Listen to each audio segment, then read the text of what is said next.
¿Qué tal? Bienvenidos a una nueva emisión de Gol de Ascenso. En este martes vamos a estar acompañándolos para, bueno, charlar un poco de fútbol. Hoy vamos a hablar con un ex goleador, ¿sí? Del ascenso de muchos años, pasó por muchos equipos. Hablamos de Juan Pablo Peralta, quien hoy es colega también, así que desde nuestro lugar va a ser una nota muy rica porque no solo vamos a hablar de fútbol, en este caso de su carrera, sino también de periodismo, de cómo ve el fútbol argentino, el fútbol en general. También es profesor en el Círculo de Periodistas Deportivos, así que bueno, una nota que pinta ser muy agradable, así que bueno, súmense a poquito. Ahí lo veo a Juanpi, así que le vamos a mandar la solicitud para arrancar a hablar.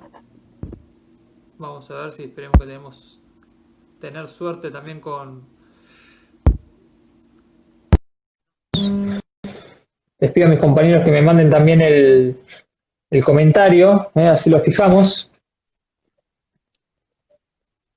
Hola Juanpi, Hola, genio, ¿cómo te va? ¿cómo te va? ¿Todo bien? Gonzalo Alves acá te saluda. Hola, Gonza, ¿cómo andás? ¿Todo bien, todo tranquilo, por suerte.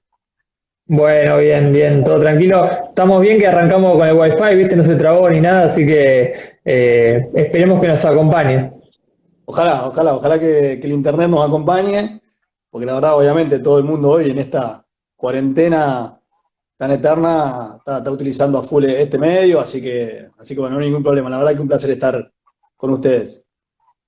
Bueno, uno analizando tu carrera tiene ganas de hablar de fútbol, lógicamente, no solo porque fuiste un exjugador, sino como decía al comienzo, también ya sos un colega porque sos periodista deportivo, así que bueno, seguramente vamos a abarcar un poquito de todo. Y bueno, empezar a preguntarte primero desde lo personal, cómo estás viviendo esta cuarentena. Sabemos que también que sos entrenador, así que lógicamente imagino que estás un poco parado también. Sí, la verdad, sorprendido como todos al principio de esta situación de cómo se fue expandiendo, ¿no? Cómo a partir de febrero empezamos a tener noticias, cómo ya se hizo una realidad en marzo y veíamos lo que pasaba en Europa y ese miedo que nos invadió, ¿no? Y cómo de alguna manera las medidas que tomó el gobierno, que tomó el Estado, fueron las correctas por lo que somos nosotros, asumiendo en realidad lo que somos nosotros, un país con una profunda crisis social y económica en donde teníamos la salud, recién recuperábamos el ministerio porque se había rebajado a secretaría, entonces entender que había que cuidarse porque no había las herramientas del sistema de salud como para poder sostener este tipo de pandemia. Y bueno, a partir de marzo que estamos ahí encerrados y viendo la evolución y esto es algo que nadie tiene la certeza y bueno, hoy nos toca estar ya entrando en el mes de agosto y acá estamos y nuestras actividades, sobre todo el rubro del fútbol, obviamente se paró completamente la maquinaria, se paró la industria, que sabemos todo lo que mueve Gonza, el fútbol, todos los aspectos, ¿no? Desde todos los que trabajan en un club, desde los deportistas en la máxima categoría, los clubes del ascenso, los que trabajan, empleados, y de ahí inferiores para abajo. Y bueno, este año he tenido la suerte de poder entrar en la estructura de infantiles de Huracán, que para mí era un sueño volver a trabajar el club que me cobijó hace 24 años cuando yo vine de Córdoba, donde me probé, donde fiché y donde yo me desarrollé como jugador y como persona. Y bueno, de alguna manera me encontraba en un lugar en donde yo quería volver o devolver lo que aquellas personas hicieron por mí. Y bueno, y justo esto paró todo. Pero bueno, acá estamos, haciendo caso a lo que hay que hacer con el tema de la cuarentena y bueno, y esperando con esperanza que pronto, ¿no?, aparezca esta vacuna que sea la solución a todos los problemas. ¿Habías llegado a arrancar en Huracán o había quedado de palabra? No, llegué a trabajar porque empezamos en febrero, así que ya febrero y hasta que fue la cuarentena en marzo, estábamos trabajando en la 2008, yo era el técnico de liga, trabajando en conjunto Mm. junto al técnico de AFA y el profe, como una especie de cuerpo técnico, con 35 chicos, la verdad que una categoría de 12 años, que es una edad hermosa porque son esponjas, absorben conceptos increíbles y ya ves cómo de las personalidades van trabajando su cabecita en ese sueño, ¿no? De que es ser jugador de fútbol profesional y nada, estábamos haciendo un gran trabajo, pero bueno, veremos qué es lo que pasa a futuro y ojalá que este no sea un año perdido, pero bueno, por lo que se ve y por lo que apunta, va a estar muy complicado el reinicio. Juanpi, ahí uno, como decía al principio, bueno, ve tu currículum, por así decir, todos te recordamos de jugador, lógicamente, pero bueno, ahora estás también de periodista, sos profesor en el Círculo de Periodistas Deportivos, ahora también le agregaste esta faceta de técnico de inferiores. ¿Con qué de todo esto qué es lo que te gusta más, por así decir? Imagino que todo, no lo relacionado al fútbol, pero ahora que arrancaste con esto de los juveniles, por ejemplo, ¿qué encontraste de nuevo? Mira, Gonza, te soy sincero, yo creo que la docencia es lo mío. Y bueno, obviamente uno se especializa en esto porque lo ha mamado de chiquito y tuve la suerte de ser jugador profesional. Y me preparé terminé periodismo a los 28 años. A los 30 ya estaba dando clases en el Círculo, en una cátedra que en el momento que yo arranqué a la noche, estaba Angelito Vildoso, que egresamos juntos, lo teníamos a Roberto Mariani, a Tortuga Mariani, como técnico Sí, dando sí. esa cátedra. Y me parecía que era una cátedra para mí fundamental, porque el periodismo deportivo, la mayoría, el 85%, 90% va por el fútbol. Hay gente que es fanática del tenis, del básquet, del automovilismo, pero la mayoría va por el fútbol. Y es una cátedra cuatrimestral en donde tenés la posibilidad de enseñarle a los chicos la posibilidad de cómo tienen que ver el fútbol a través del periodismo y cómo hacerle entender los conceptos para que su opinión sea respetable, como yo siempre digo, ¿no? Porque todos podemos opinar, tenemos el derecho a opinar, pero tenemos que opinar con fundamentos para que nuestra opinión sea respetable. Entonces, le dije al rector jodiendo una vez, le digo, Juan Carlos, mire que yo egreso y doy yo esta cátedra. Me dice, no te vas a animar. Y bueno, terminé y al año Mariani se va a dirigir a Chile y quedó vacante. Y bueno, desde ahí ya que la estoy dando, este año ya arranqué también un curso a la mañana, así que desde la docencia me encanta. Y cuando dejé de jugar y me metí con el periodismo, ¿no? Ya estaba haciendo periodismo radial junto con Lombricire, con Héctor Balcamonte, que hacíamos un programa de rock que lo disfrutábamos mucho. Y bueno, y hace 5 años que ya estoy directamente con las transmisiones radiales, con el comentario deportivo, y es algo que disfruto y trato siempre de llegar al oyente desde ese lugar, ¿no? Desde la docencia, explicando y siendo esclarecedor con lo que está realmente pasando en la cancha. ¿Siempre tuviste noción de este gusto por la docencia o te acordás algún momento en el que dijiste, creo que viene por acá la cuestión? Yo creo que es una cuestión genética, es el sueño frustrado de mi madre, que ella quiso ser maestra y no pudo, lamentablemente, porque antes era muy difícil no estudiar. Tengo mi hermana mayor que sí, que lo es docente, licenciada, tiene maestría en educación, y evidentemente se ve que hay algo en la sangre, ¿no? Y hace 4 años que yo, por ejemplo, trabajo en el fútbol intercountry, que trabajo en el Indy Club, y también lo tomo como algo de docencia, porque son muchachos que aman el fútbol y que son apasionados, pero es muy distinto jugar a la pelota que jugar al fútbol. Es muy distinto. Entonces uno apunta a enseñarles y bueno, y quizás estaban acostumbrados a jugar de una manera y yo a enseñarles a jugar la línea de cuatro y las coberturas y las permutas y cómo el 5 tenía que meterse y los delanteros cómo tirar diagonales, cómo aprovechar los espacios, los perfiles y bueno, y ellos lo toman como un desafío porque se desafían a ellos mismos. Y es una experiencia muy buena también, tuve la posibilidad de dirigir categorías y también a mí me sirvió mucho como para aprender, porque todo es un aprendizaje. Así que creo que a tu pregunta la respuesta es esa. Creo que la docencia volcada, en este caso, al fútbol y al periodismo. ¿Y con qué mundo te encontraste en el periodismo? Primero como alumno, por así decir, si nos podés contar un poco esa experiencia, y luego ya como profesor. Y es un tema picante, Gonza, porque yo no lo veía, obviamente, como lo podías ver vos o como lo podías ver cualquiera de los muchachos de Gol de Ascenso o cualquier otro que esté estudiando, porque yo venía ya desde adentro, ¿no? Y muchas veces el jugador de fútbol tiene esa cosa de inventarse rivales o enemigos, ¿no? En donde por ahí la prensa te pega y por ahí, no sé, como me pasaba, por dar un ejemplo, no sé, clubes como Morón, como Almagro, viste, que tienen sus radios partidarias y donde critican de Sí. más y no de un lugar objetivo, sino hasta cuestiones personales. Vos decís, me parece que no es así el periodismo tiene que pasar por otro lado. Entonces yo lo mamaba desde otro lugar, ¿no? De la crítica muchas veces hasta despiadada, o del elogio desmedido. y me parece que todo tiene que ser equilibrado, todo tiene que ser objetivo, ¿no? Más allá que es subjetivo todo, porque nuestras opiniones son propias, entonces ya son subjetivas, pero tratar de ser lo más objetivas posible. Y bueno, me encontré con un periodismo a los 37 años, en donde el periodismo autogestionado, independiente, donde vos tenés que generar tus propios recursos, donde te manejás a través de una cooperativa y para bancar el espacio, para poder bancar un viaje. Y me encontré con algo, con chicos con muchos sueños, con chicos de 20 años, 21 años, 23 años, 25 años, y yo ya era, o tenía mi recorrido, y bueno, y ayudar, por lo menos ayudarlos a ellos a cumplir sus sueños o a progresar yo. Es un medio muy difícil porque hay muy poca oferta y la demanda cada vez más, hay cada vez más chicos que egresan, yo lo veo, ¿no? Siendo profesor, cada vez más chicos Mm. egresan y los puestos de laburo son cada vez menos, entonces hay que ayornarse, el mundo ha cambiado con internet, con las redes sociales, con la forma de hacer periodismo también. Entonces, bueno, hay que ir tras ese sueño y tratar de hacerlo realidad, de la forma que sea, siempre con armas leales y siempre desde la capacitación y siempre desde el aprendizaje. Viste, Juanpi, que en los últimos años se volvió no quiero decir la palabra moda porque suena feo, pero esta costumbre, ahí va, de ex futbolistas que aparecen en los medios, hablan, comentan también. ¿Por qué crees que se dio esto?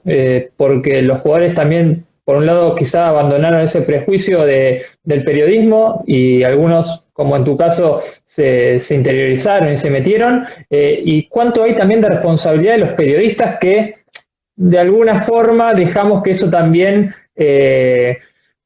aparezca, pero por falencias nuestras, digo? Mirá, yo creo que como todos, toda persona tiene la posibilidad de trabajar. Si te preparás, estás capacitado, muchísimo mejor.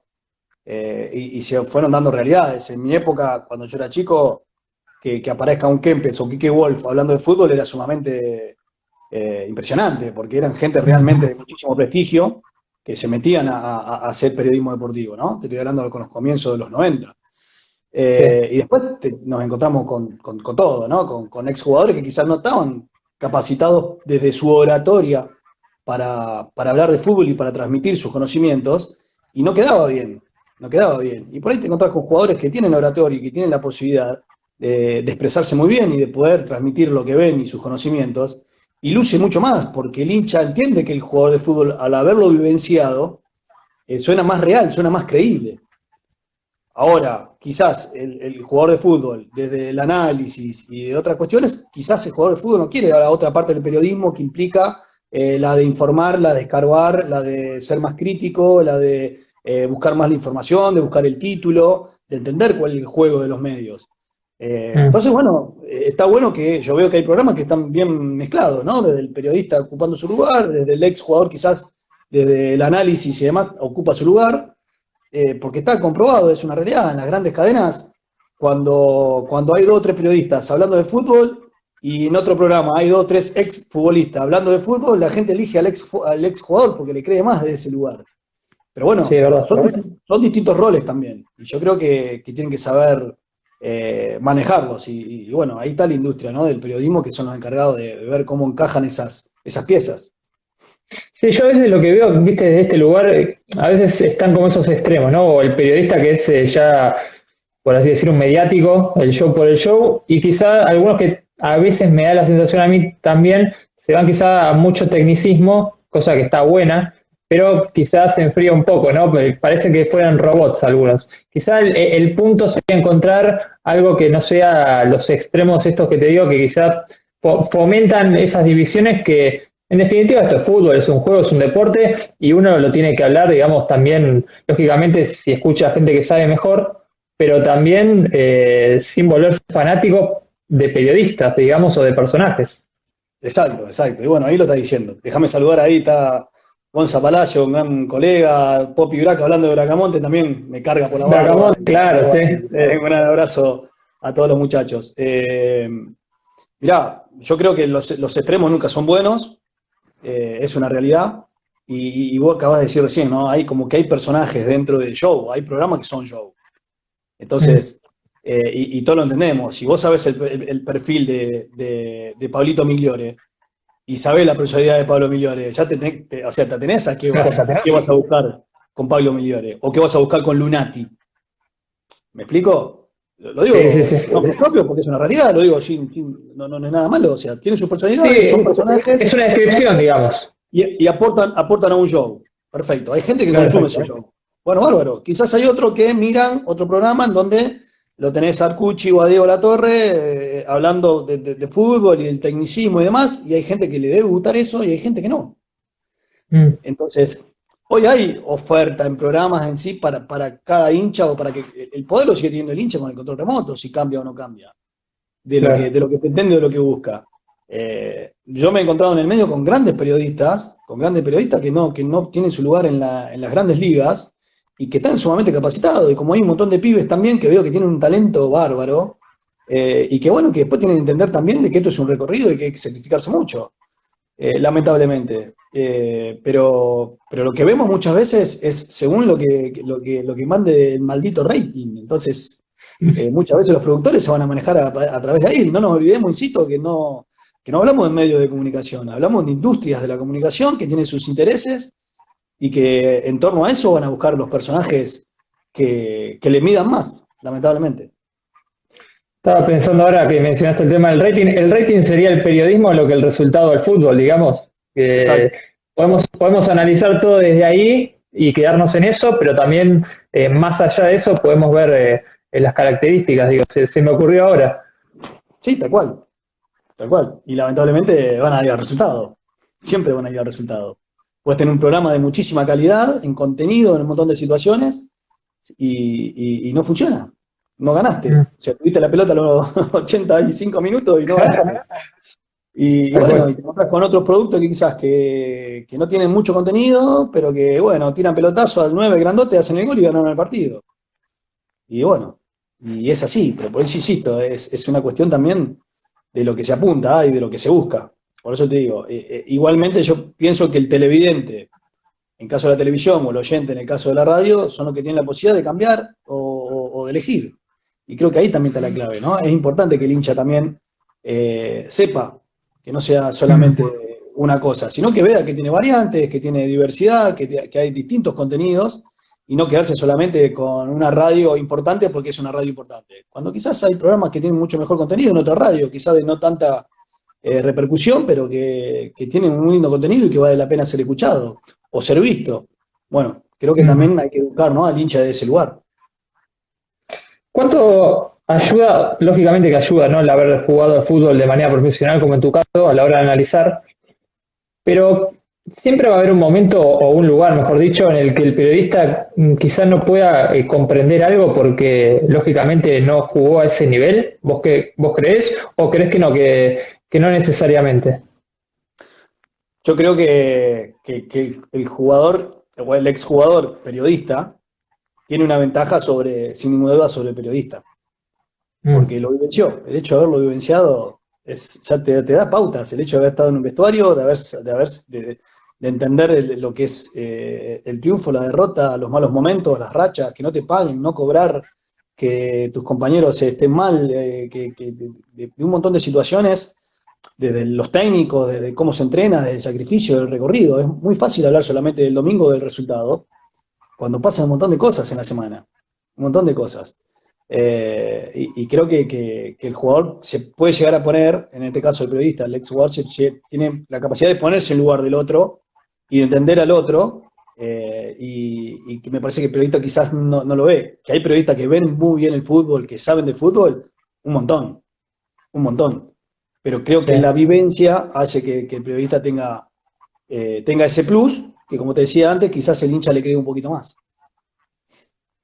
Sí, uno a veces lo presiente eso cuando escucha a determinados comentaristas como La Torre, por ejemplo, que quizá dentro de su forma, digamos, correcta y demás, eh, tiene algún concepto que uno, la verdad, no se le hubiese ocurrido, y creo que pasa un poco por eso, ¿no? Por haber estado dentro de la cancha y entender que se viven un montón de sensaciones que desde afuera, uno en frío, es difícil a veces ponerse en ese lugar.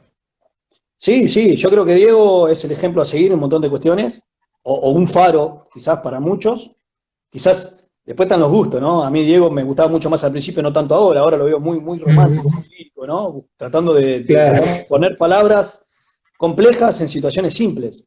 Cuando la simpleza también es parte del fútbol.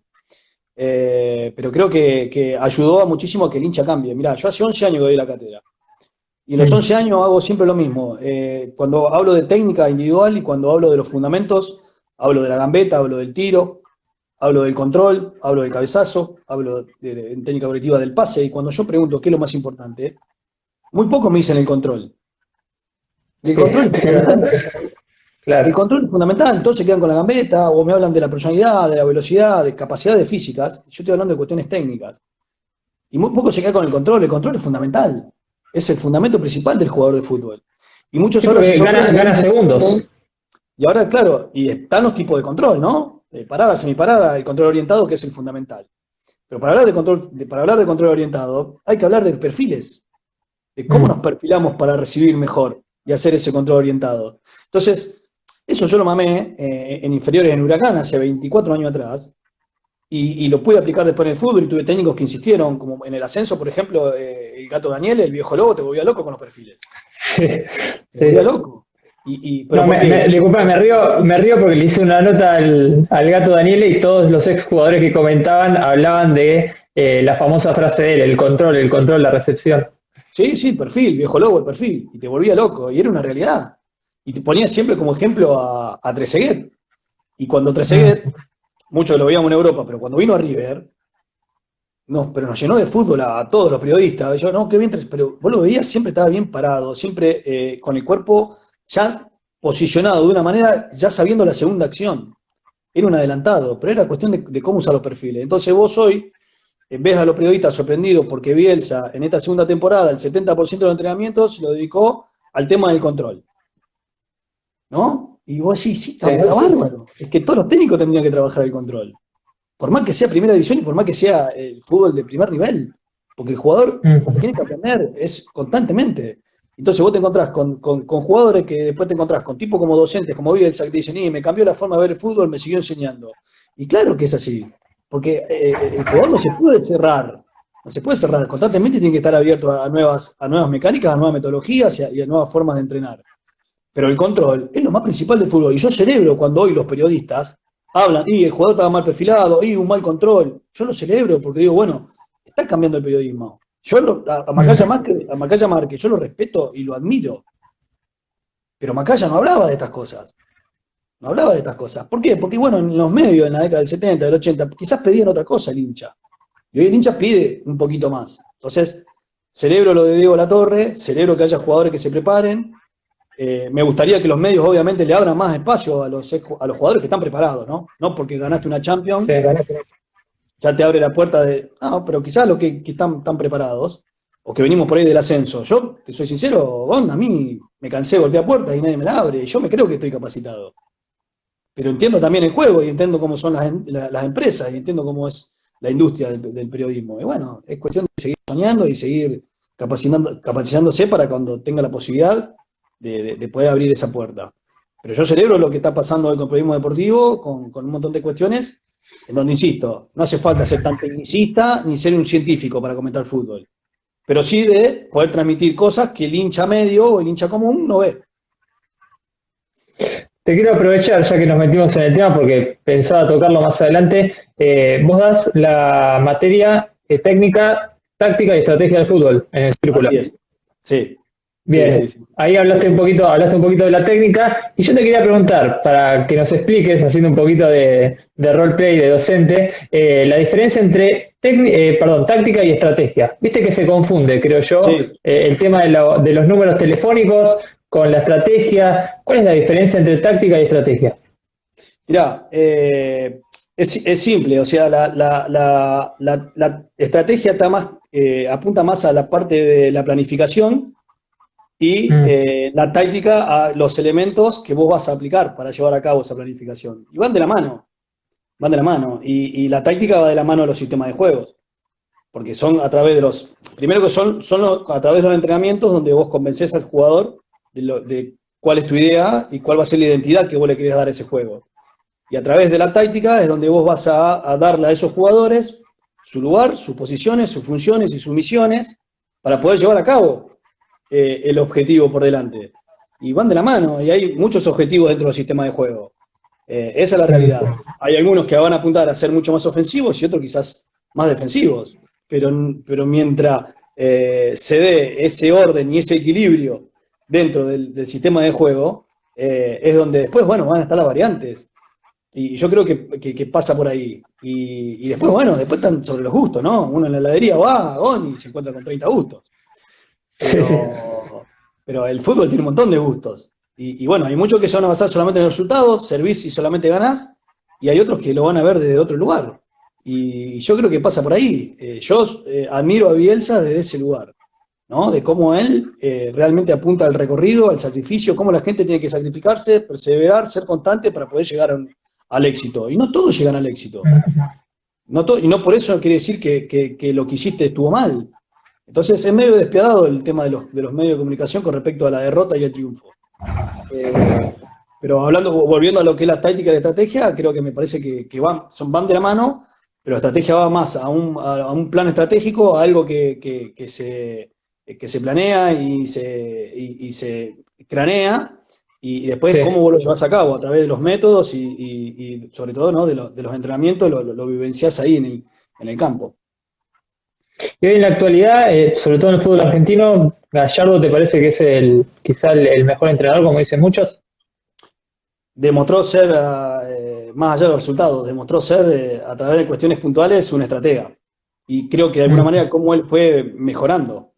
Vos fíjate que River, este torneo que lo termina perdiendo con Boca, que lo peleó hasta lo último, River no era protagonista de los torneos locales, porque siempre tuvo esa zanahoria por delante que eran las copas, o en su momento fue porque los cruce con Boca, o porque la Sudamericana, o porque la Libertadores, y vos fíjate que River muchas veces había quedado relegado en los torneos locales, y vos fíjate que en este último torneo peleó la Libertadores y peleó el torneo.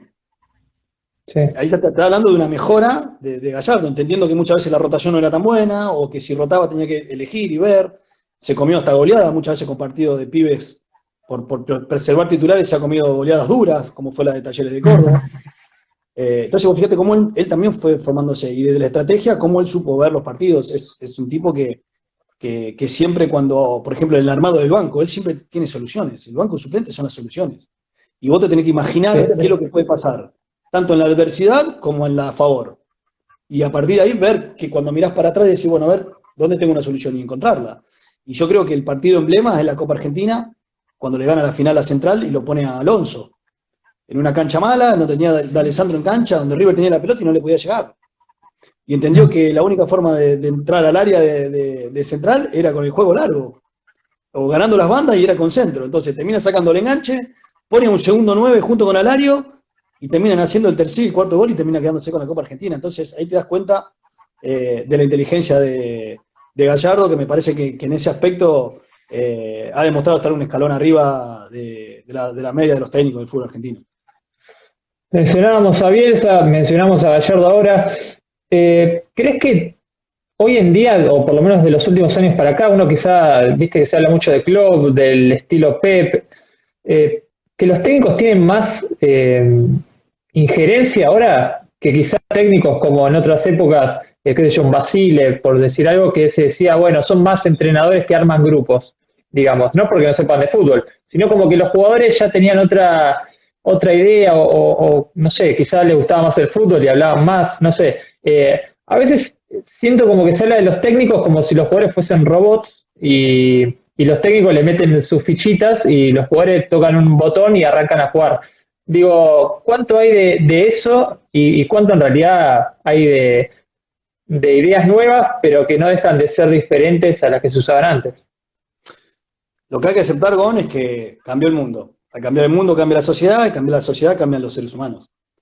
Y los deportistas han cambiado, y han cambiado los jugadores de fútbol. Eso es inevitable. Entonces, el mundo hoy pide otras cosas y pide otras metodologías de trabajo. Cuando antes el jugador de fútbol en la década del 70, del 80 o hasta los 90 se basaba más en la improvisación y en sí respetar la táctica en algunas funciones y de respetar su función, nada más. Y eran esquemas mucho más rígidos. ¿Por qué? Porque los jugadores eran muy obedientes en su posición. El fútbol cambió, claro. el fútbol cambió, se hizo mucho más rápido, se hizo mucho más dinámico. Entonces hoy al jugador se le pide mucha versatilidad. Bueno, puede ser un número 4 nada más que marca. Hoy tiene que ser un marcador lateral que tenés que saber cómo cerrar, cómo marcar cuando el equipo está defendiendo, que sabés muchas veces que quizás puedes terminar adelantándote y siendo parte de la mitad de la cancha cuando el equipo está presionando, y también tenés que saber llegar al fondo y tener recursos para definir una jugada, que eso te lo da la versatilidad, entonces tenés que ser mucho más completo. Y eso tiene que venir de un proceso formativo. Entonces, a medida que fue avanzando el fútbol, la versatilidad y las variantes obligaron al jugador de fútbol a que sea mucho más completo. En esta cuestión y en esa transición aparecieron estos nuevos técnicos, también con nuevas metodologías. Me parece que Bielsa fue el primero que hizo escuela en romper quizás ese orden de cómo convencer al jugador de fútbol, pero no desde la palabra, sino desde los hechos. Diciéndole, mira, en este sector conviene tal cosa, en este sector no tanto, en este sector utiliza más tu pierna, porque si vos enganchás, si vos tenés un zurdo, ¿sí?, que llega a cierto sector del campo de juego y engancha, va a quedar para su pierna inhábil. Al enganchar implica que quizás la defensa ya se acomoda. Entonces viene un técnico y le dice, no enganches, seguí o acelerá o cambia el ritmo. ¿Para qué? Para que cuando vos llegues al fondo puedas tirar un centro hacia atrás o buscar un 9 con una defensa que está corriendo hacia su propio arco y que no le permitís la posibilidad de ocupar un espacio o de cerrar, por ejemplo. Y se lo tenés que mostrar.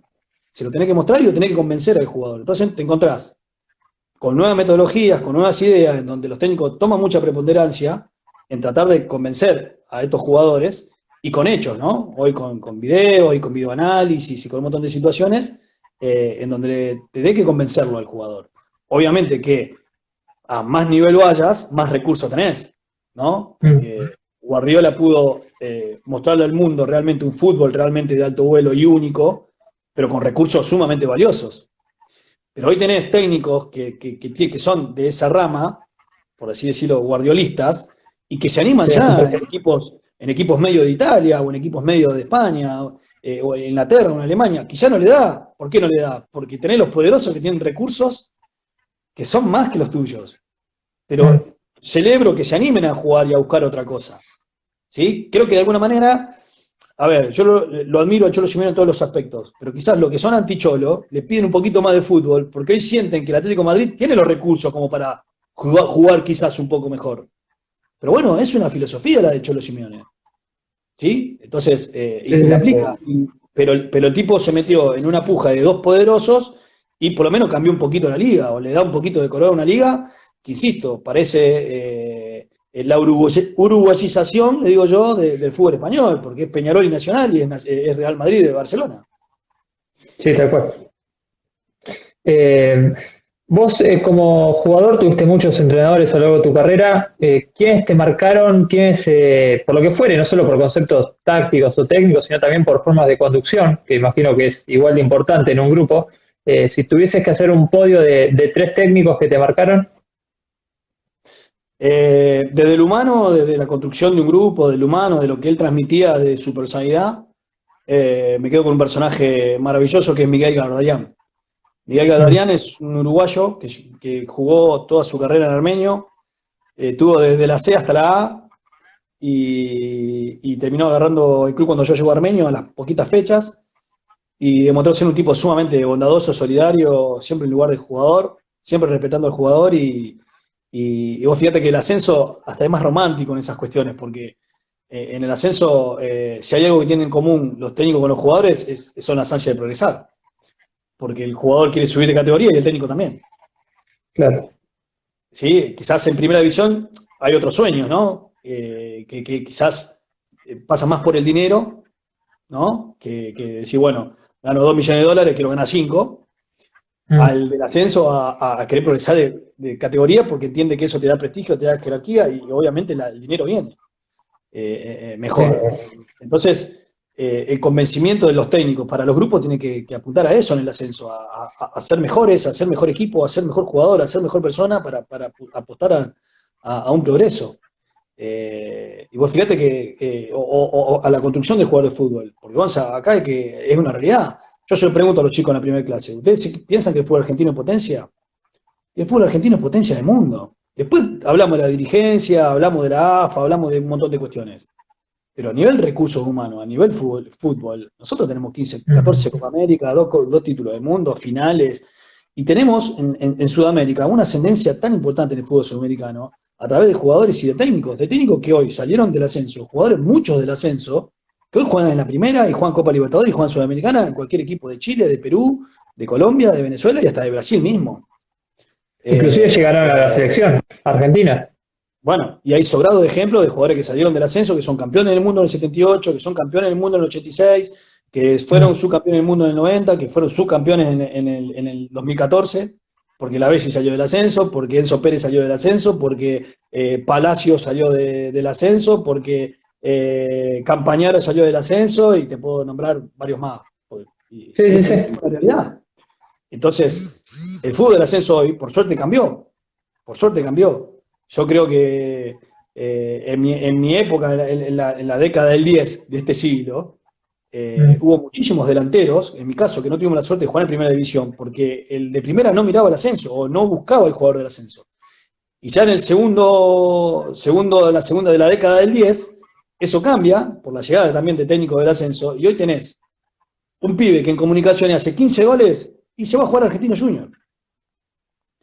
Cuando en mi época era imposible. Entonces vos te agarrás y claro, te encontrás con los Ackerman, los Bazambera, Facundo Di, el Negro Greco, Ale Noriega que sigue jugando, bueno, en mi caso, Angelito Vildoso, que Ángel pudo jugar en primera, gracias a Dios, pero primero tuvo que ir a Chile, ganar jerarquía en Chile y volver y terminó haciendo carrera en Aldo Civi. Pero te puedo nombrar un montón de jugadores de mucha jerarquía, los 9. El Chino Luna, que jugó en el ascenso de Español, Tigre, hasta que hizo la carrera que hizo. ¿Está bien? ¿Pero por qué? Y porque ascendió con Tigre, o sea, la única forma era ascendiendo con un equipo y sostenerte. Pero hoy aparece un pibe de Villa San Carlos, hace 15 goles y se va a jugar a primera división.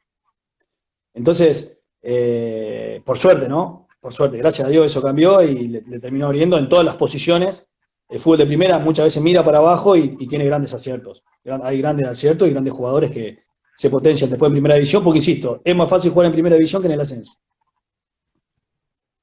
A ver, ¿por qué? Te quiero que me profundices ese concepto. Porque, a ver, en el ascenso te encontrás primero con realidades emotivas y psicológicas que te afectan, porque no te alcanza la guita, porque te ven 2 o 3 meses y vas siempre dependiendo mucho y peleando mucho en la adversidad. Segundo, porque las canchas muchas veces no te ayudan. Entonces, cuando hablamos de control y hablamos de hacer un fútbol más dinámico y más rápido, por ahí en la cancha del ascenso no lo puedes hacer. Porque por ahí te encontrás con técnicos que no se ayornaron y que siguen jugando de una manera en la que muchas veces perjudican a los jugadores talentosos. Y la primera división te brinda otra cosa, te da obviamente quizás un bienestar mejor de lo económico, te encontrás con mejores compañeros, mejores jugadores que te potencian, con mejores herramientas para que vos puedas llevar a cabo tu talento. Entonces, obviamente que después está en uno, ¿no? Esto es así, la realidad está en uno.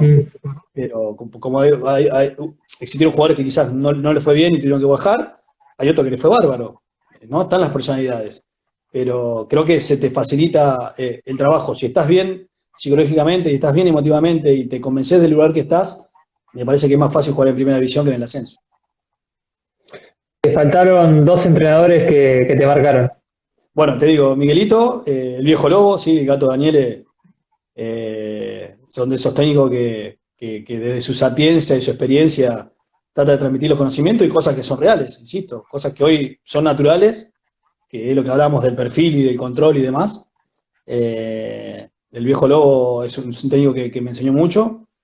Y después creo que Gustavo Cisnero, otro de los técnicos que también que tiene su metodología de trabajo, que llegó Armenio, que trató de cambiar una cabeza con cosas nuevas, también a mi lado de Bielsa él, y lo tuve de sacachispa después que me llevó, trabajamos juntos, y creo que un técnico muy capacitado, que de hecho ha dirigido en la primera de Chile, y así, o en la primera de Uruguay, por eso estoy diciendo, siempre hay ejemplos de tanto de jugadores como de técnicos que han dirigido o han jugado en Sudamérica. Pero creo que de todos he aprendido, y tanto lo bueno como lo malo, qué me gustaría hacer de ese técnico, qué puedo copiar y qué no me gustaría o qué forma no me gustó. Pero creo que esos 3, y te hago un bonus track, que para mí esa parte, creo que que Carlos Mayor en Almagro hizo algo que nunca lo vi en un técnico, que es cómo se le puede cambiar la cabeza a un jugador desde el fútbol mismo. Agarró un plantel que estábamos, creo que 16º, que habíamos hecho muy pocos puntos, y desde una pretemporada en donde el 70% de la pretemporada fue trabajo con pelota. Y cómo desde el trabajo reducido fue agrandando hasta llegar a un 11 versus 11, y cómo pidió que se priorice el buen trato de la pelota, cómo la estrategia y la táctica fueron de la mano para hacer un buen juego, y de repente te encontrás con un equipo que es protagonista y que pierde un ascenso por penales, jugando partidos de altísimo nivel, es porque obviamente él sabía que había jugadores que podían llevar a cabo esa estrategia y esa táctica, pero creo que él lo convenció y se animó. Y creo que necesitamos técnico así. Y así te doy el ejemplo hoy de Diego Martínez, y por eso terminó dirigiendo Godoy Cruz. Aquellos técnicos que se animan en el ascenso a proponer algo distinto, creo que hay, insisto, hay herramientas, y hay elementos, y hay jugadores que son muy talentosos en el ascenso, que muchas veces las tácticas les juegan en contra, y quizás aquellos que son un poquito más arriesgados y que se animan un poquito más, terminamos encontrando equipos y planteles que llevan a cabo un muy buen fútbol. ¿Crees que mencionando todo esto, ¿no? Del ascenso en cuanto a jugadores, entrenadores, crees que la primera división ahora ya no desmerece tanto al que viene del ascenso, que hay una revalorización? Sí, por suerte habría desde los medios, habría que educar un poquito más a algunos periodistas en ese aspecto, que siguen destratando. Hay, sí, elementos que todavía siguen destratando al ascenso o a los clubes del ascenso, pero creo que el medio en general ha cambiado y ya se lo ve se lo ve con otros ojos. Y hay técnicos que se dieron cuenta que abajo ahí en el ascenso se encuentran jugadores que le pueden dar soluciones. ¿Sí? Quizás no vas a traer un jugador refuerzo del ascenso. ¿Me explico? Claro. Puedes tener incorporaciones, ¿no? En esta cuestión que todos hablan del ABC de los técnicos, de tener 2 por puesto. Y el presupuesto a vos quizás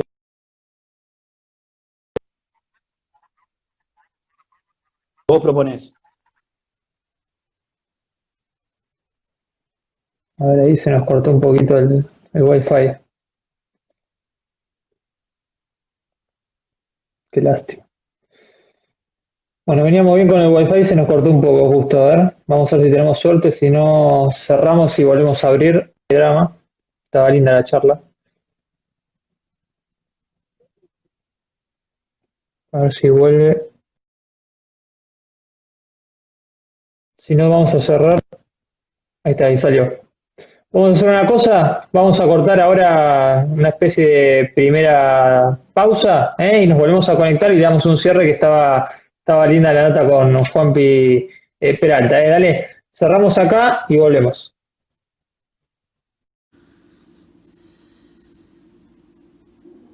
Ahí estamos de vuelta, a ver si tenemos más suerte.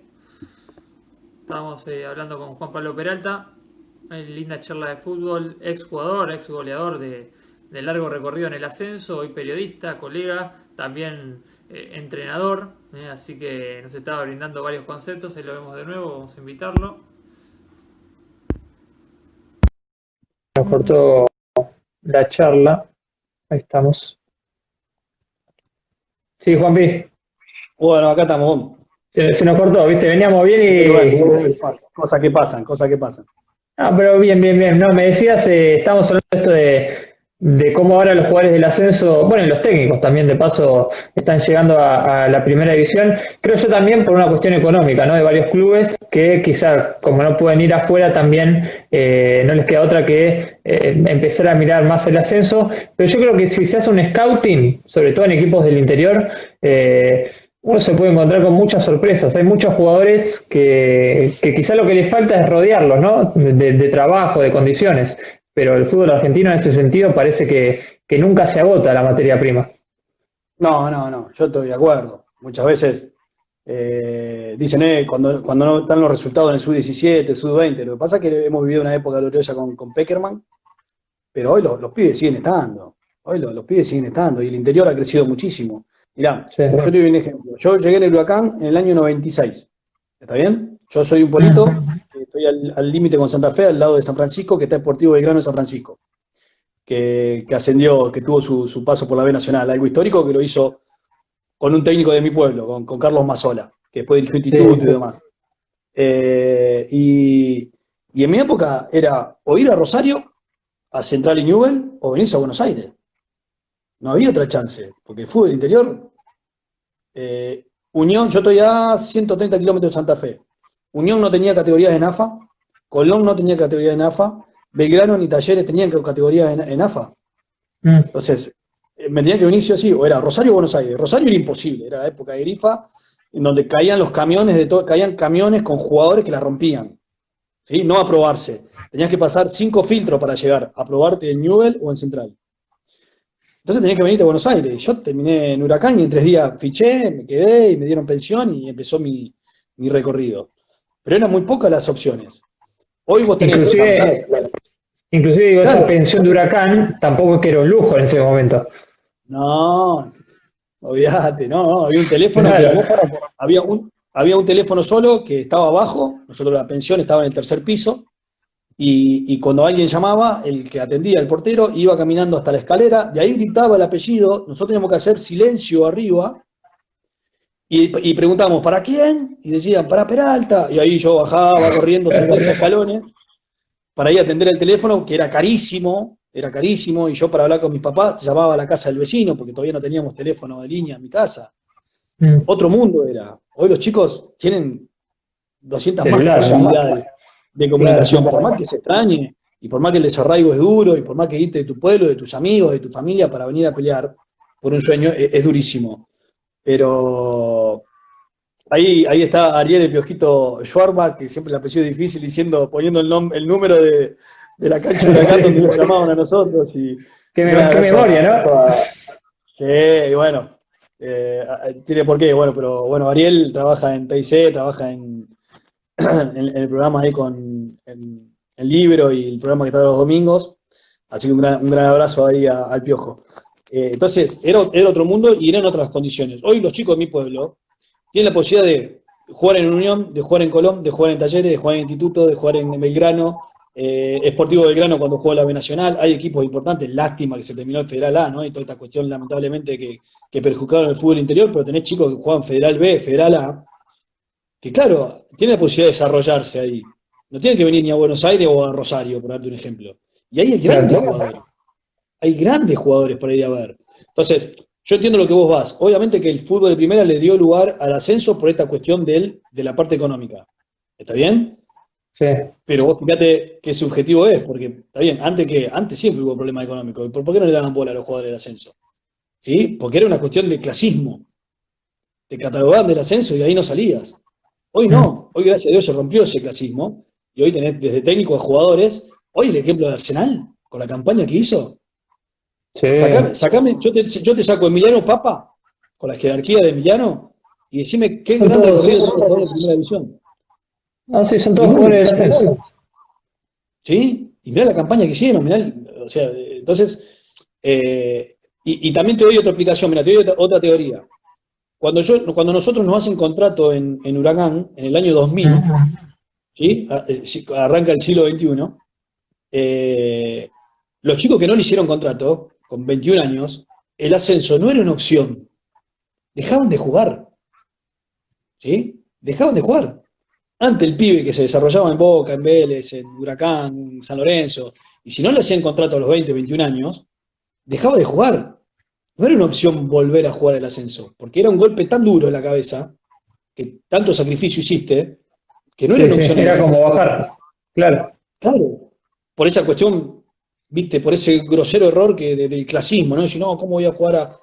Hoy no, hoy te encontrás un pibe que queda libre en la cuarta de Vélez, y yo soy el técnico de Morón, tráemelo a ese pibe, tráemelo conmigo, porque le voy a dar la chance, porque, escuchame, si te desarrollaste hasta los 18, 19 años en Vélez, es porque tenés un montón de recursos y un montón de cosas aprendidas, que tráemelo. Entonces, hoy el jugador de primera división, o que se forma a los 16, 17, 18 años, que quizás queda libre de un equipo, o en el primer contrato, o jugó solamente 2 o 3 partidos, hoy tiene la posibilidad de irse a bajar, porque el ascenso es una plataforma para la construcción de un jugador de fútbol. Entonces, bueno, listo, no se te dio el sueño de jugar en la primera de Vélez, pero quizás jugás en la primera de Almagro, en la B Nacional, y la rompiste y te fuiste a jugar después a Banfield, O la rompiste y te vienes y te vas a jugar. Mirá Piovi hoy, que es el ejemplo, se va a jugar a la Liga de Quito, el equipo uno de los más importantes de Ecuador. Sí. Entonces, creo que el jugador, desde inferiores, más allá que tiene ese sueño de debutar en el equipo donde está haciendo las inferiores, porque se genera ese sentimiento de pertenencia, porque los pibitos de Huracán quieren debutar en la primera de Huracán, pero si no se le da, los formadores tenemos que ser los encargados de hacerle entender de que no se termina ahí, de que esto es una profesión, y que si puede ser el ascenso, y la plataforma del ascenso te puede llevar a otro lugar. ¿Sí? Entonces, hay varios factores que cambiaron en estos últimos 20 años con respecto al fútbol, que hicieron que hoy el ascenso sea mucho mejor de lo que era en la época nuestra. Inclusive pensaba cuando decías esto, el jugador también muchas veces, con tal de tener continuidad, prefiere hasta bajar de categoría. Nos ha tocado el caso de muchos jugadores, no quiero ponerme a nombrar, pero quizás recuerdo ahora porque la tengo más fresca en la memoria con el arquero de LAFE, Lisandro Mitre, que hizo todas las inferiores en Colón, y hasta que llegó a primera inclusive, y el técnico le dijo que no le iba a tener en cuenta, y decidió bajar a la categoría D, te digo. Pero venir a Buenos Aires y ahí empezó a escalar y ahora es arquero del AFE, hasta tuvo ofertas de equipos de primera división, pero él dice, no, yo prefiero jugar en un equipo de la categoría B metropolitana o B nacional, pero tener continuidad y no quizá subir por subir y nada más. Digo, creo que en ese sentido también ahí ves la diferencia con tu época, que era mala palabra bajar de categoría como jugador. Claro, exacto. Y se van hipotetizando las categorías. Hoy la C es profesional, ¿no? Sí. Medianamente te asegura un contrato, que eso te da por lo menos una especie de estabilidad que antes no pasaba. Siguen pasando un montón de cosas malas en la C. Y está costando. Yo pensé que desde el gremio, con el Truco Marchi, la cabeza, un montón, se pensó que quizás en poco tiempo se la podía emparejar con la B Metro. Y no, sigue siendo un abismo entre la B Metro y la C, porque lamentablemente siguen malas mañas en la C. Y cuando cambie eso, la categoría va a cambiar. Pero hay jugadores de la C que hoy pueden jugar tranquilamente en la B Metro. Y hoy hay muchos jugadores de la B Metro que quizás se quedan sin lugar en la B Metro y bajan a la C y jerarquizan a la C. Bueno, esa transición le va a venir muy bien a la categoría. Pero es una realidad. Hoy el ascenso, insisto, es una plataforma. Y hoy hay chicos que quizás tienen 17, 18 años, 19 años en un contrato y no tienen posibilidad de hoy en el plantel de primera y lo dan a préstamo y utilizan y se desarrollan y se jerarquizan jugando en el ascenso, consiguiendo ascenso, siendo protagonista, teniendo continuidad, mostrando su talento, mostrando sus capacidades. Entonces, ha cambiado, me parece que de ese lugar ha cambiado para bien el fútbol argentino, dando ese lugar que lamentablemente nosotros no tuvimos esa suerte, porque yo te nombré los apellidos, mirá los apellidos que te nombré antes, ¿no? Te estoy hablando de nueves. Sí. Y bueno, y es una realidad, y bueno, nos tocó esa a nosotros, pero yo celebro hoy que el fútbol argentino se haya abierto en ese aspecto y que los equipos de primera no tengan vergüenza en mirar para abajo y que los chicos del ascenso sueñen en perfeccionarse y en capacitarse porque la puerta de la primera la tienen ahí, la tienen ahí a un pasito o a dos pasitos. Mencionabas ahí al pasar en cuanto a la categoría C, pero creo que lo podemos extender al ascenso en general, si bien hay matices, como vos decís. ¿Qué mañas crees que continúan todavía, de la época inclusive que vos jugabas hasta hoy en el ascenso? Y el tema del pago, el tema de que siempre se ven 2 o 3 meses, de que no te pagan como corresponden, de que utilizan ellos la utilización de la palabra, ¿no? Sí, confía en mi palabra cuando sabemos que no es así. Porque hoy los chicos de la C tienen el blanco, la posibilidad de firmar un contrato, pero firman el blanco solo. Y el mínimo es de 20. Y por ahí arreglan 40.000 pesos. Y olvídate, le pagan los 20 de esos. Y el negro no se lo pagan, no te lo pagan dentro de 2 meses y te van pedaleando. Y ya está fallando la palabra del dirigente. ¿Y cómo le crees después?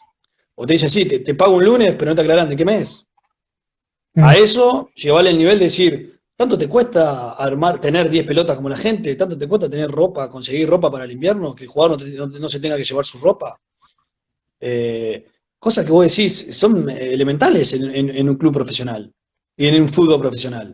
No te estoy hablando ni de GPS, ni de drones, no, te estoy hablando de tener ropa en invierno. Que el jugador tengo ropa en invierno y no tengas que llegar una hora antes de la hora del entrenamiento para poder manotear un pantalón y un buzo. Y ni hablar de los contratos. No solamente no respetando los contratos, sino de hacerle firmar a un pibito de las inferiores un contrato y hacerle firmar los 12 recibos y no pagarle. cosas que se tienen que erradicar de una vez por todas en el fútbol argentino, se tienen que erradicar. Y lamentablemente hay, como todos los órdenes de la vida, hay gente que es brillante, hay dirigentes que son fabulosos y hay otro que tiene una mediocridad increíble, increíble la mediocridad que hay. Y esos son los que terminan atentando realmente con las muy buenas intenciones que tiene la gente buena y la que tiene aquellos que quieren realmente progresar. Y bueno, y es una pelea, y a medida que vos vas creciendo, a los 22 años quizás no te das cuenta, porque está el capitán, están los grandes los que se pelean. Pero después cuando vos sos capitán de un equipo, cuando sos referente de un equipo, y tenés que defender al de 20 años, 21 años, 22 años, es muy desgastante, Gon, es muy estresante. Muy estresante. Y a medida que vas bajando es más estresante todavía. Sí. Hoy no me quiero imaginar la situación, esta pandemia que rompió el fútbol, rompió el mundo, y estamos hablando de fútbol, ¿no? Rompió el fútbol. No me quiero imaginar lo mal que la está pasando miles de pibes. La gente está pasando muy mal, con la incertidumbre del laburo, con si van a cobrar o no van a cobrar, que bueno, sí, está el rescate de la AFA y el gremio, pero es el blanco, entonces, pero pará, yo ganaba 3 veces más de eso, y yo cómo ahora, cómo voy a hacer, y no tengo club, y ahora, si no va a haber descenso, todo lo que pasa, y la competitividad, la verdad que es muy complicado lo que está pasando en este momento a nivel deportivo, y te digo la verdad, por suerte no estoy siendo jugador en este contexto.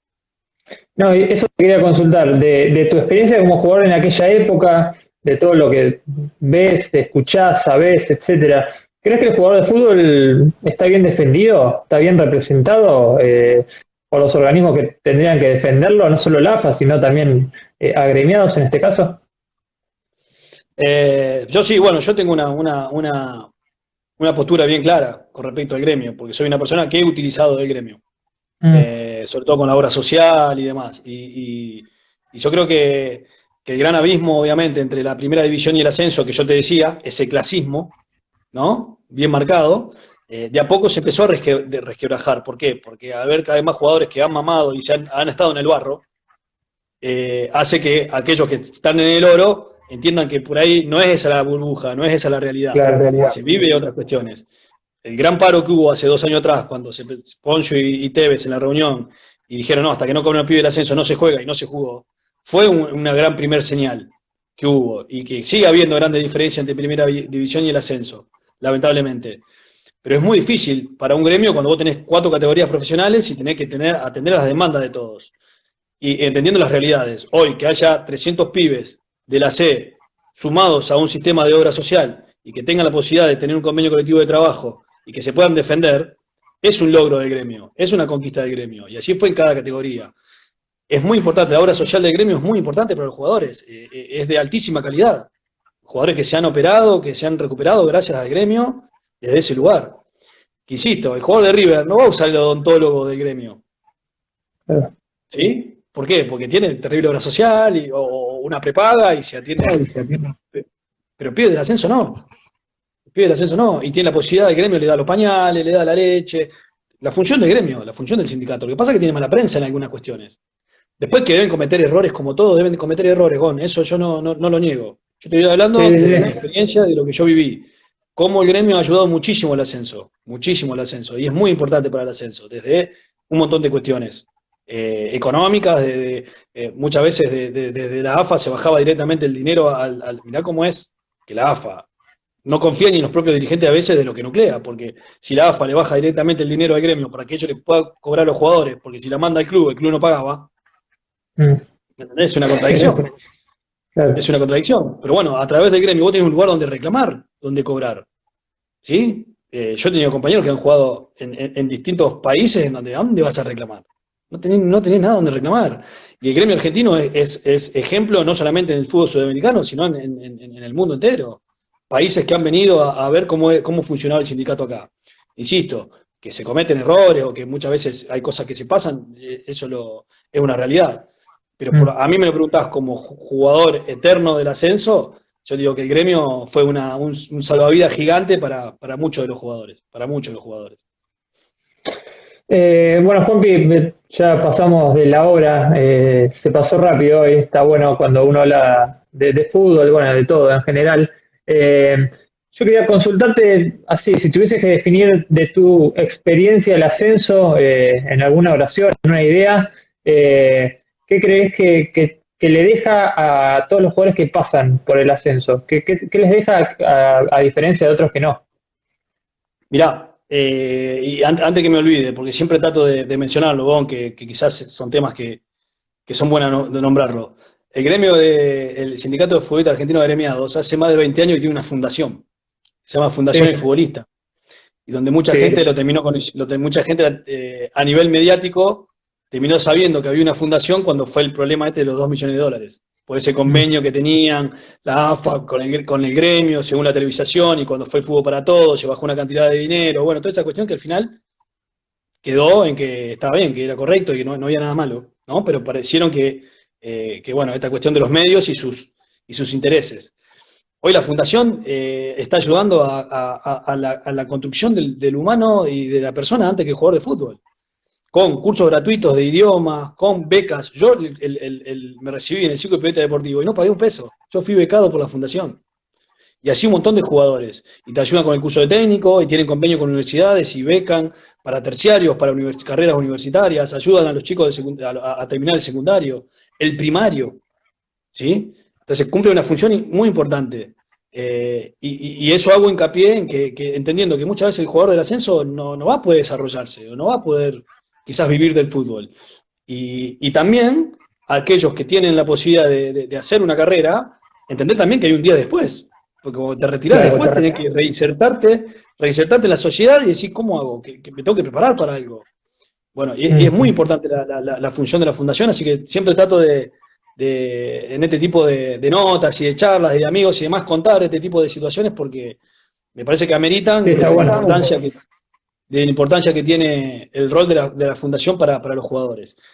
Y a eso hago la unión a esta cuestión que vos me decís de tu pregunta. Y yo creo que el jugador del ascenso, como el jugador de inferiores del ascenso, como jugador del ascenso, o como jugador de inferiores de primera división, y ya estando en primera división, tiene que apuntar a una construcción de su carrera. O sea, no ponerse la zanahoria como un club, todos soñamos jugar en la selección.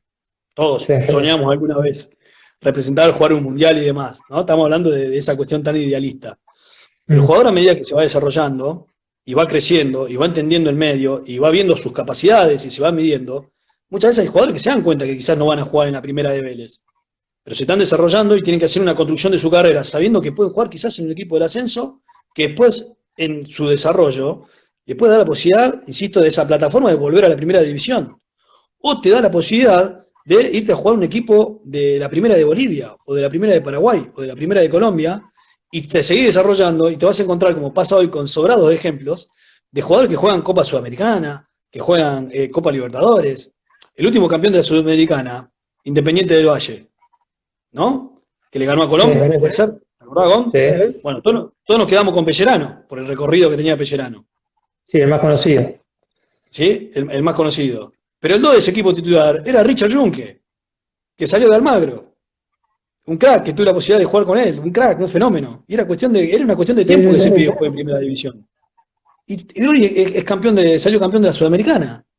Y jugó la Recopa contra Flamengo. Y hoy se sigue desarrollando en Ecuador. Entonces, nosotros los formadores tenemos que enseñar a los pibes que ellos tienen que aprender y hacer su recorrido como jugadores de fútbol. Con el objetivo, obviamente, y ese sueño de cumplir, de jugar en primera división en el equipo en el que se están desarrollando. Pero entendiendo que quizás no se puede dar ahí, se puede dar en otro lado. Y en esa construcción, que no todo es pelotita, que en esa construcción hay que estudiar, hay que prepararse, ¿sí? Hoy este mundo hiperconectado te da la posibilidad de un montón de cuestiones. Muchas veces te escuchás jugadores de la década del 70, del 80 que te decían, no, yo me fui a Italia en pleno verano acá, y claro, yo pensé que era verano allá también, y me fui con... ¿Me entendés? Hoy no, hoy te vas a jugar a Malasia, y agarrás, googleás, ves a la ciudad donde vas a ir, por ahí Google Maps, ves el lugar del departamento que te van a dar, los clubes, la historia. Hoy tenés mucha más herramientas para prepararte como jugador de fútbol. Entonces creo que la clave es esa, y entender que hoy el jugador de ascenso tiene mucha jerarquía en Sudamérica, ¿sí? Y que tiene que desarrollarse y soñando siempre en poder progresar, que ese es el sueño de todo, de poder llegar a los 36 años y decir, bueno, a mí me dio para esto. Listo, claro. Es lo que me pasa a mí. Yo creo que a mí creo que mi carrera hubiera sido para más. ¿Sí? Tuve mis grandes peleas con Oray Nakis, el presidente armenio, porque él era el que quizás muchas veces, como me abrió la puerta y me dio la posibilidad de jugar al fútbol, me cortó, quizás yo siento que me cortó ciertas posibilidades. Pero bueno, quizás era para más, pero bueno, hice lo que pude, me traté de desarrollarme y di todo para dar lo mejor. Bueno, tuve la suerte de jugar en Uruguay, jugué en Armenia, jugué en clasificación Champions League, jugué en Ecuador, me desarrollé, jugué hasta los 36 y estoy feliz por lo que cuando miro para atrás y digo, bueno, che, hice mi carrera y viví del fútbol. Y conocí el mundo y estuve en lugares que jamás imaginé que podía estar. Y yo creo que al jugador hay que prepararlo para eso. Y hoy tiene todas las herramientas para potenciar su carrera. Y creo que el ascenso, insisto, hoy es una plataforma para llegar a la primera división de fútbol argentino o para ser plataforma para el lugar del mundo que vos quieras. Completísimo, Juanpi. Gracias por este rato largo con Gol de Ascenso. Teníamos ganas de hablar con vos. Teníamos ganas de hablar más allá de lo coyuntural, lógicamente, del COVID, del coronavirus y demás. Y están buenas estas notas. Y está bueno, creo, también el mensaje que terminas dejando, ¿no? Esto de que el jugador de ascenso y los jugadores en general también, post retiro, puede también, ¿por qué no? Estudiar, seguir preparándose, si es adentro del deporte mejor, y si no también en otros lugares. Así que me parece que está muy bueno también todo lo que brindas. Así que, bueno, agradecerte de parte de todo el equipo de Gol de Ascenso. Bueno, la verdad un placer conocerte. Un abrazo ahí a Ger, que veo que está saludando. Fue alumno tuyo, ¿no? Sí, fue alumno mío. No me acuerdo qué le puse. No me acuerdo qué, ¿Estudiaba? ya cuando me dijo que estaba identificado con un equipo del ascenso, ya me sensibilizó, ¿viste? Ahí ya me conquistó un poquito. Pero bueno, nada, un placer. Así que agradecerte, Gon, por este ratito. Siempre es lindo hablar de fútbol, siempre es lindo recordar viejas épocas y bueno, un placer enorme. Así que estoy a su disposición. En lo que necesiten, ahí con gol de ascenso, un placer enorme. Dale, Juanpi, abrazo grande y bueno, te despido por acá. Gracias, viejo. Chao, saludos. Ahí pasaba entonces la palabra de Juanpi Peralta. Bueno, goleador, hoy periodista, profesor también, además de técnico, completito. Bueno, esta nota y todas las que venimos haciendo la van a encontrar en un rato seguramente en nuestro canal de YouTube. Va a quedar guardada en Instagram. Y además sumamos esta semana una plataforma Spotify, sí, a modo de podcast, así que van a tener el audio, no el video, sí, el audio de estas entrevistas que quedan guardados, así que completito. Un saludo para todo el equipo, mis compañeros de Gol de Ascenso, y bueno, seguramente seguiremos en estos días teniendo charlas como esta que ayudan a abrir un poquito más la cabeza y sacar, como decía Juan, un poquito la pelotita del lugar. Abrazo grande, abrazo de Ascenso.